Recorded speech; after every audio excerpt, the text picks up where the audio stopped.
Uganda's President Yoweri Kaguta Museveni most recently has gone viral on social media because a speech that he made a while back has been making rounds, and it sheds a lot of light on some of the things that NATO and Western powers have been doing on the continent. Now, the murder or the brutal assassination of Gaddafi has been a conversation in African and Black American circles for a very long time. It's always there's some form of mystery that surrounds the assassination of Gaddafi, because Libya was one of the countries that was doing extremely well. They had their own challenges. That is not to excuse all the problems that Libya had, but if you look at the trajectory that it was growing as an African country, it was growing really well. If you look at the ideologies that Gaddafi had, he had clashes with different African leaders at some point.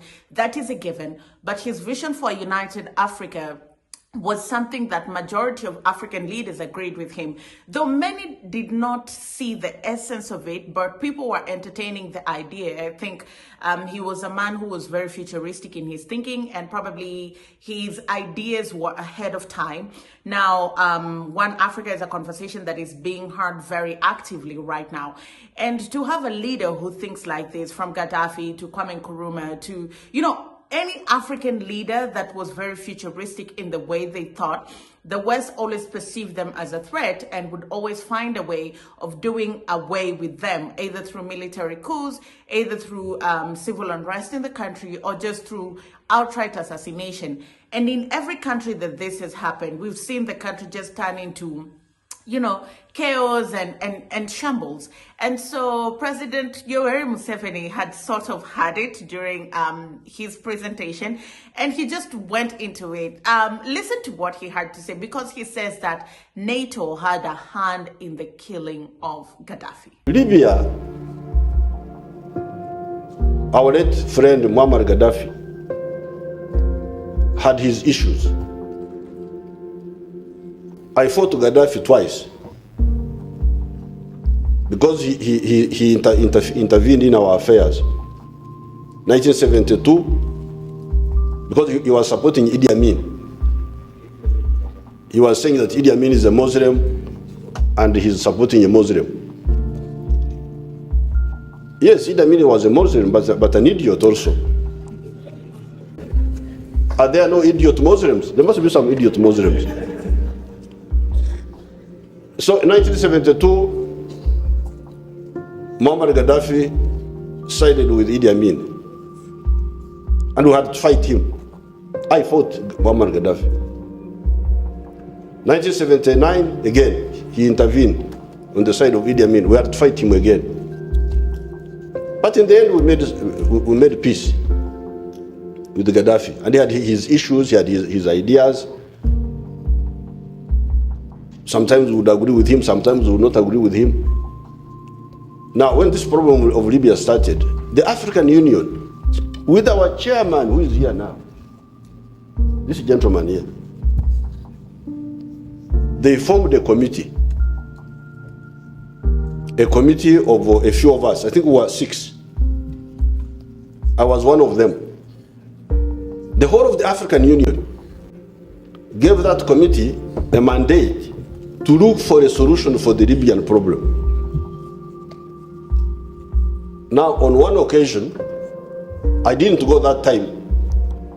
These excellencies, this one here, Jacob Zuma, and the others, I was not there, but my minister was among them. They entered a plane in Nouakchott, in his place. They were going to Libya to mediate. And they were told by NATO to go back. Yes. Said, you go back. Yes, he's here. If I'm telling you lies,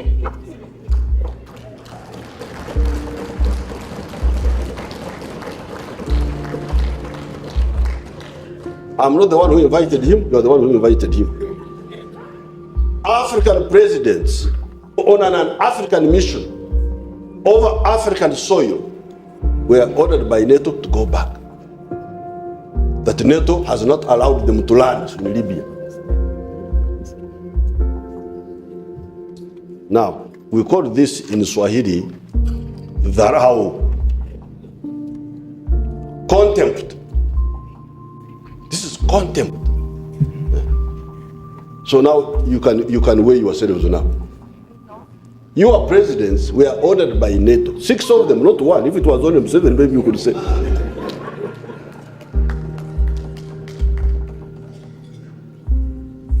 6 excellencies, African excellencies, were ordered, go back. Over Africa. Now, these fellows didn't listen to us. They continued. They killed Gaddafi. Now Libya is in tatters. Up to today.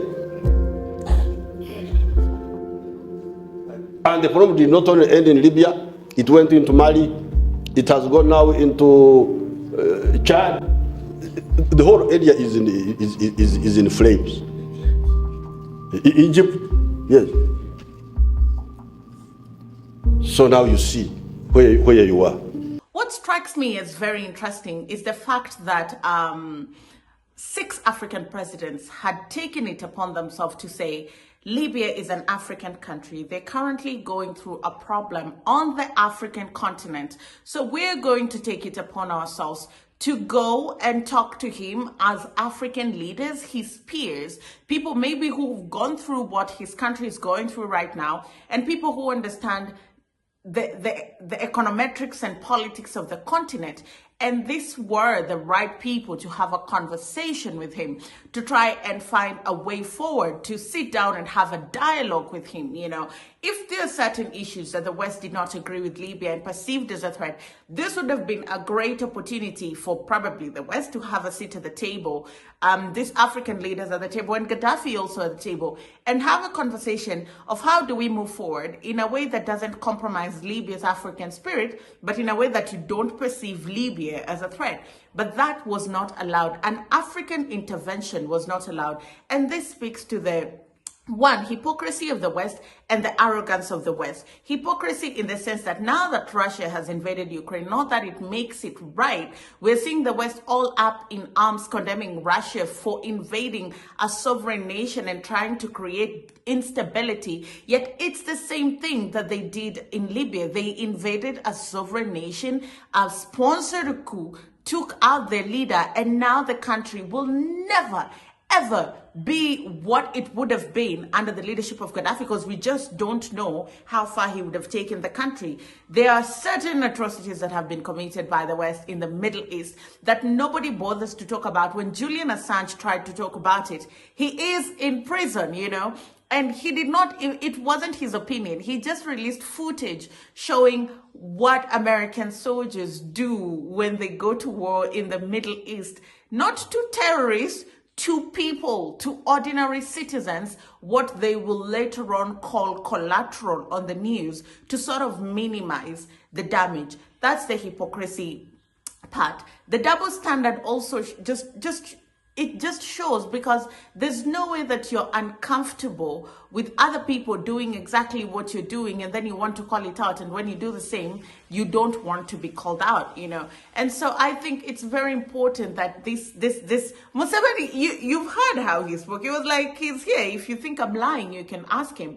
And it's very sad that African leaders know that they will always be at the mercy of the West. When push comes to shove, there is nothing that they can do, because if NATO tells you do not land in that country, and you in your wisdom, you decide not to land, it's because you know that these people are far more powerful than you can take them on. And that's why the conversation of a united Africa is more necessary now more than ever, because Western powers threaten the sovereignty of African nations as individual nations. But if we speak in one accord as one block, where if you touch one, you've touched all of us, then they might think twice before doing anything on the continent.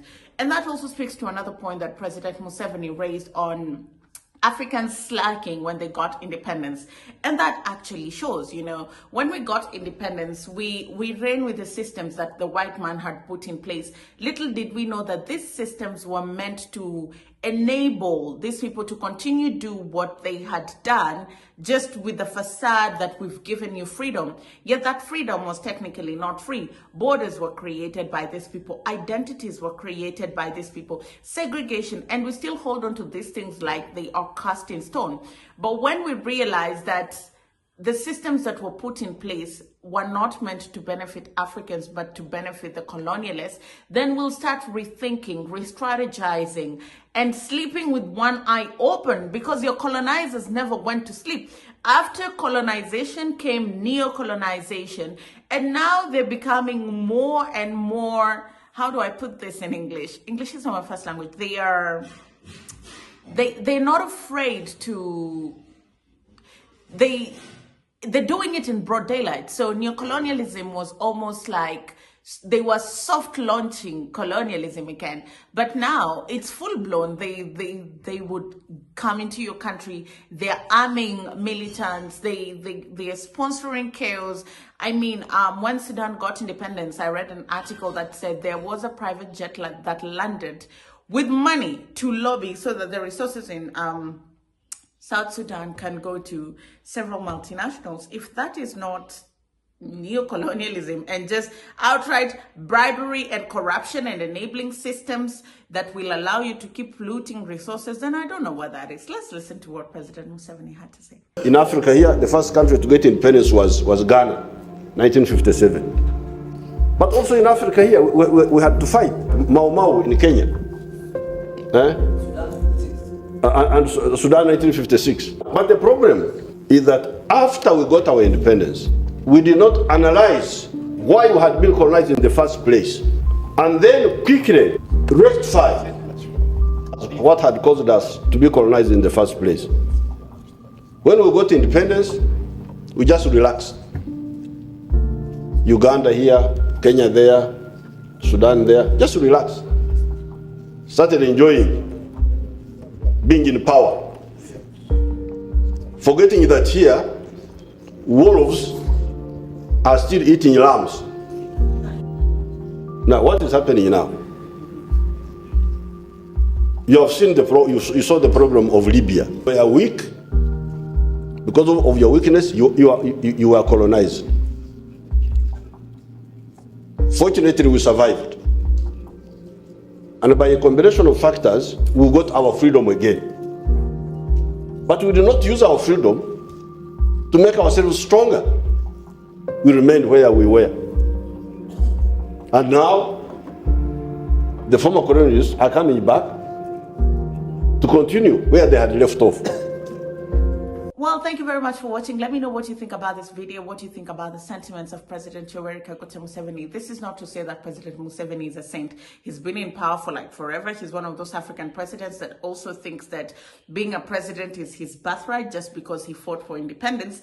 But I mean, Ugandans are not complaining. So who are we to carry that burden for them? So, I mean, when Ugandans are ready to put new leadership into office, they're going to do whatever it takes to get new leadership. So this is not to say that Museveni is a saint. This is just to say that whatever he said during that season has resonated with a lot of Africans, particularly those who are very curious about what happened to Gaddafi. I'll see you again next time.